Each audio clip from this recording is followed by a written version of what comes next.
Lesson 4, Power Grab. This involved learning something about the notion of equality. And you'll see from our discourse, from the way we discuss things, the way the issue is discussed, that equality, the matter of equality, how that equality, the pursuit of it, its accomplishment, its consequence, its afterlife, affect the whole discussion of this central idea in a way that has rarely been addressed, certainly by the people who advocate equality. And perhaps we can use this hidden concept to ask about something that's really intriguing to me. If you follow social media, since even before Donald Trump took power in his second term as President of the United States, the polls, his place in the polls, and the testing of the popularity of the administration in Washington, the Republican Party more broadly, has demonstrated a consistent pattern of near wins but many defeats. The polls have been almost every month worse and worse, divided by issues, assessments, even of a supposedly decisive areas of Republican strength, immigration, have not proven to be lasting in their effect on the electorate's preferences. Now, in the face of this downward spiral, and some have described it as a downward spiral, a puzzle remains.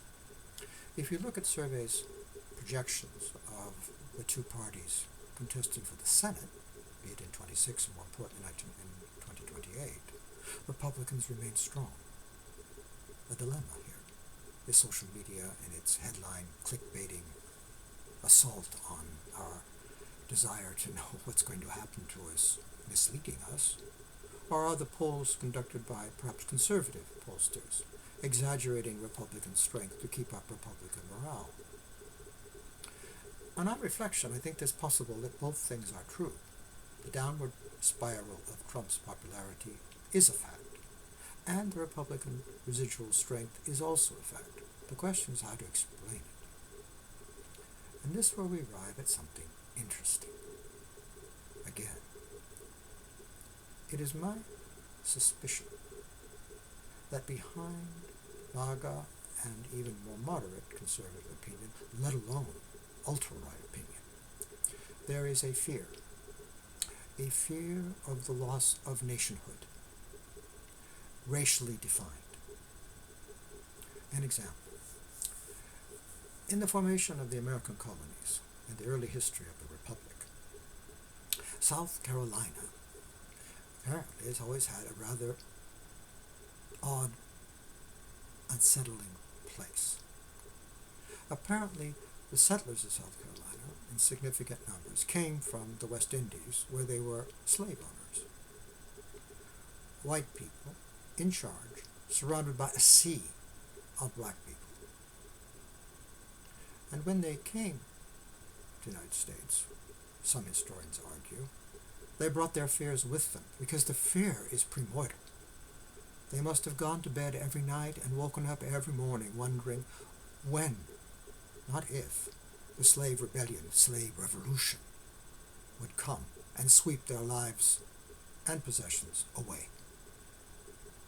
This primordial fear of losing control over a population completely different from the ruling class itself set a tone, contributed, historians will tell us in detail if this is true, to the odd business of the American Civil War beginning in South Carolina. Now, our operative word here is fear. Fear of a takeover by non-whites of the United States of America. And the pivot concept here, as we shall see, is equality. And whether equality means the achievement of a constant state, or merely a crisscross of power that leads the previously oppressed and dispossessed as the new masters and the old masters preparing for their fate. How could we understand this better? In Michel de Houellebecq's novel of 2015, he presents us in an unadorned fashion with what is perhaps the most important quote, the most important observation, the most important insight into this whole dynamic of both white nationalism and the nationalism of whites, without actually saying so, but delivering just the same. And the quotation is, "There is no Israel for me." Now I'll explain the context of why he says that. But interestingly, you must understand, and it is extremely important that you understand, that this discussion of Israel in Houellebecq's novel, Submission, of 2015, does not turn on any argument about the role of Israeli government lobbying in Washington, nor does it have anything to do, generically, with European anti-Semitism, however defined. In fact, the quotation, as it turns out, has really nothing to do with Israel at all, except the fact that it exists for a reason as a refuge for the Jews of the world. Now, the context. Submission, Houellebecq's novel, is about the electoral takeover of the Republic of France by the Muslim Brotherhood. This may seem far-fetched, a social scientific dystopia, but it is carefully worked out, not to the persuasion of everyone, but nevertheless he makes it remarkably plausible how this might happen. And the subplot, the character, is an academic named Francois, a disgruntled, miserable, almost old man with a dysfunctional sex life to accompany his moods, and he's basically sour on the whole business. Nevertheless, in his quest for sexual satisfaction, he eventually settles on a girlfriend who turns out to be Jewish, French, but Jewish. And they have, on the face of it, a promising relationship in the egg. But then, as the mounting likelihood of an Islamic takeover of the government of the French Republic becomes more and more plausible, Miriam, the girlfriend's parents, flee to Israel. And then Miriam follows them, because all three of these adults, these Jewish adults, have concluded that they have no future in the French Republic. And in the final scene, the couple, Francois and Miriam, he takes her in his arms, kisses her on the lips, and then says, "There's no Israel for me." Francois is not Jewish.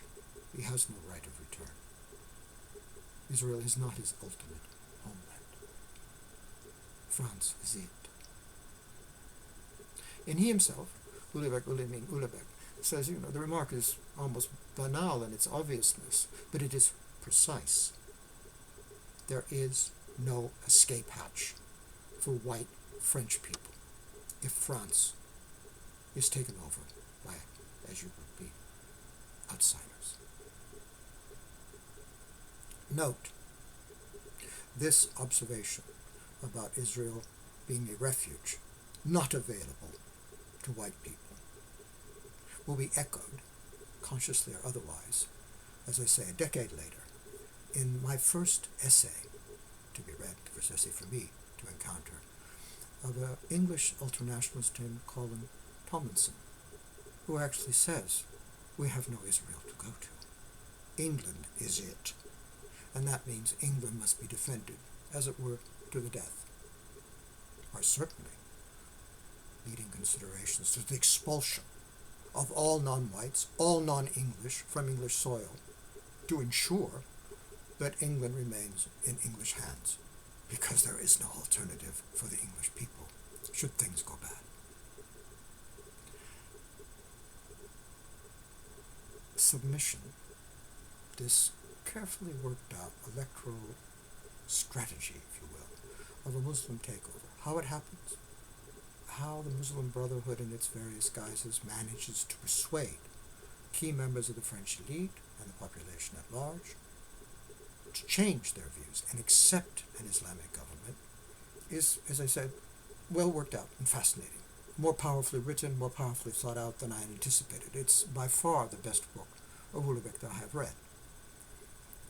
And I think in English or a French original, I would recommend the French original, but it's translated into English.